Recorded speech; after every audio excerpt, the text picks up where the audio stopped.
this is a good strategy for a lot of us retail business owners. So it's time for us to learn and adapt to the online world. Hello, Madiskarte Moms! This is Mami Joyce. Welcome to Madiskarte Moms PH, a home for every mom's side hustle.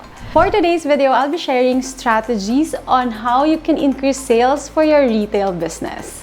But before that, mga mommies, make sure to subscribe in this channel for more videos we have in store for you. Hi mga mommies, how are you? Kamusta na ang ating mga side hustle sa panahong ito? Alam nyo mga mommies, no, in my experience with the way things are revolving around the world and even online, it's becoming really harder and harder for a lot of retail business owners. But there are some who really are doing great because they learned to adapt.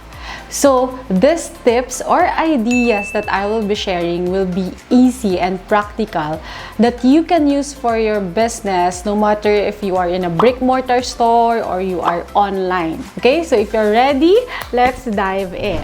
So, number one, let's do the sales targeting and tracking of performance and why is it important. So this is something that drives our business, the potential that you can see to increase sales per customers who visits your store. Do you really maximize it? The question is, how much more could you be selling?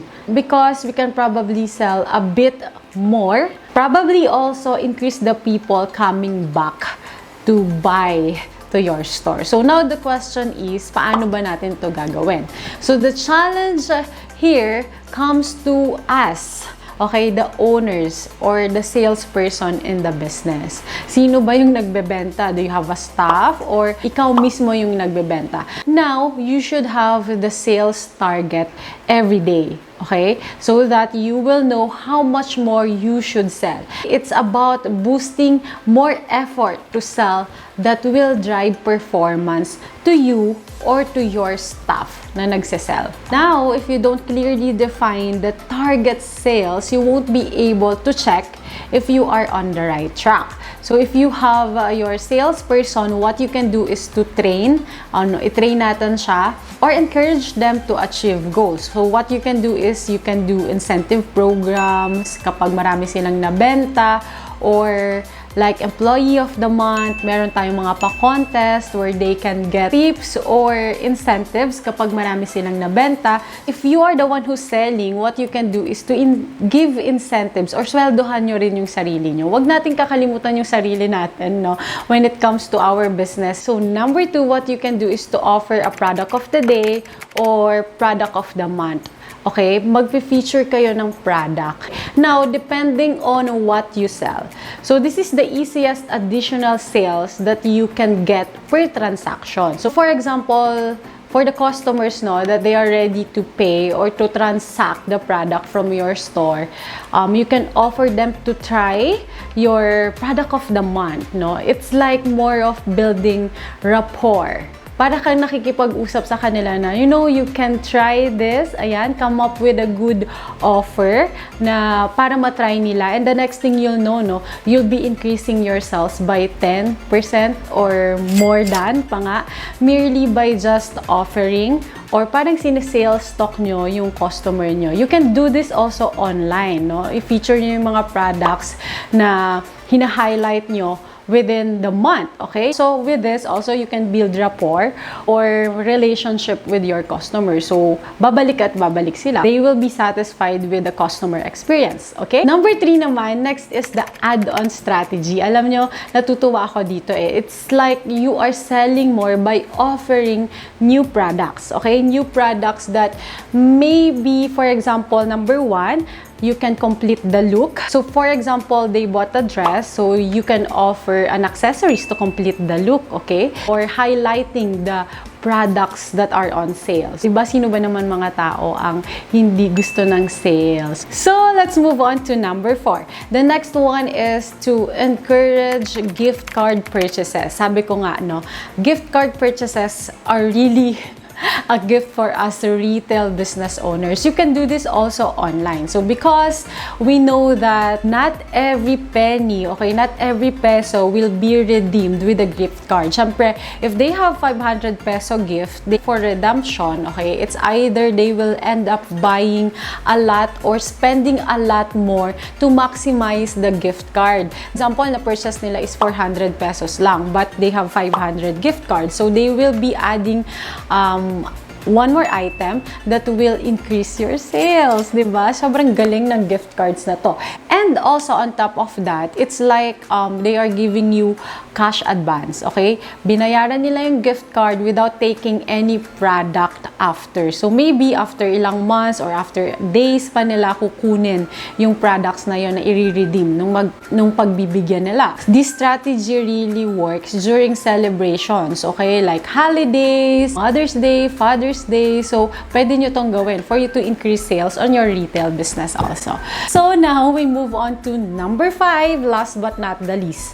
So, the last strategy that I know is very important nowadays with the increasing competition because of online shopping, no? And all the customers are more knowledgeable right now. So, they are more picky when it comes to purchasing.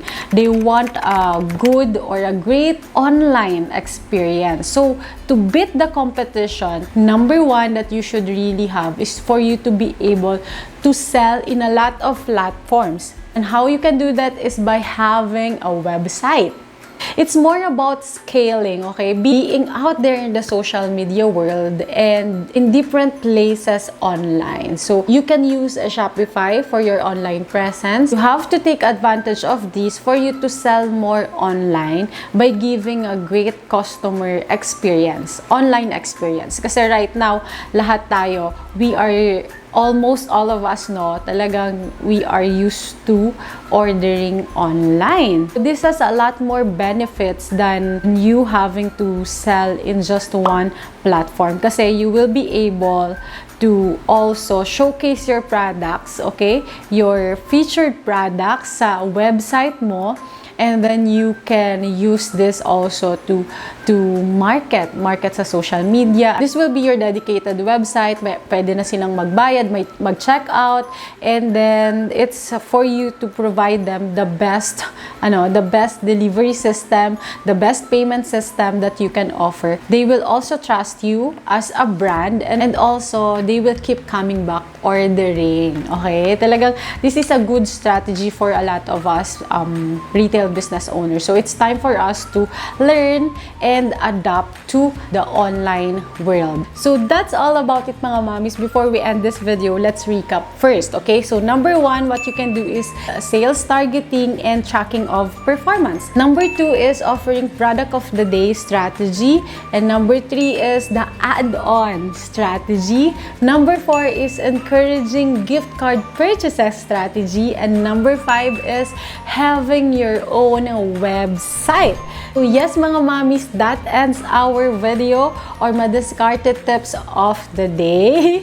I hope you all learned something from this video, and if you have questions or mga topics na gusto nyong i-discuss natin so I could be of help, don't hesitate to comment down below, and let's see in the future magawa natin siya ng video. And also, before kayo umalis, don't forget to subscribe and ring the bell notification below para you can be updated sa mga videos ng ating mga mommy expert, okay, in this channel. Subscribe na kayo, and we also have FB community sa Facebook. You can join us, Madiscarte Moms PH on Facebook, so we can help each other. Maraming mga mommy expert doon na pwede nating pagtanungan. Okay? So yeah, thank you all for watching, mga mommies, and I'll see you on my next one. Bye!